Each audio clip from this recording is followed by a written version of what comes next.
If you thought Oklahoma schools were already strapped for cash, sit down and watch this story because things might be getting a lot worse. You're watching Fox 23 News at 6. I'm Shay Rozzi. And I'm Sarah Whaley. We are so glad you're with us tonight. Oklahoma schools are about to get hit with an increase in cost for their property insurance, but some lawmakers say that should be stopped. New at 6, Fox 23's Tanya Motorzitsky is live with us in studio. And Tanya, since public schools are funded with taxpayer dollars, this is really our money and our viewers' money we're talking about here.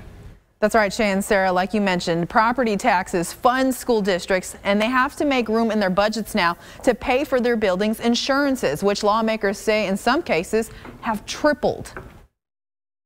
We are all feeling the increases in everything from gas to food to taxes. Oklahoma is seeing rates go up a lot more than people anticipated. According to insurance.com, between 2022 and 23, property insurance rates soared 26%. Since 2018, there's been a 42% increase. Homeowners aren't the only people feeling the hike in their wallets when it comes to property insurance. State Representative Melissa Provenzano says we can't ignore the rising costs for school districts, too. She says their rates have, in some cases, quadrupled. Many school districts, you're starting to see that becoming their #1 budget expenditure versus dollars into classrooms.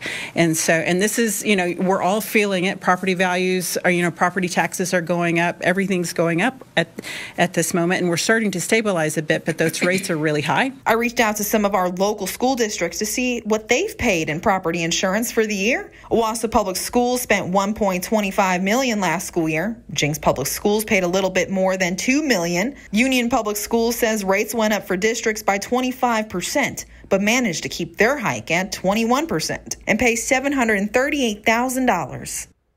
Lawmakers are looking into legislation to help combat some of these high rates districts are facing, because while it's great there's a bigger budget for education this year, lawmakers say districts don't get to see much of it because they shell it all out to insurance. Covering news that matters, I'm Tanya Motorzitsky, Fox 23 News.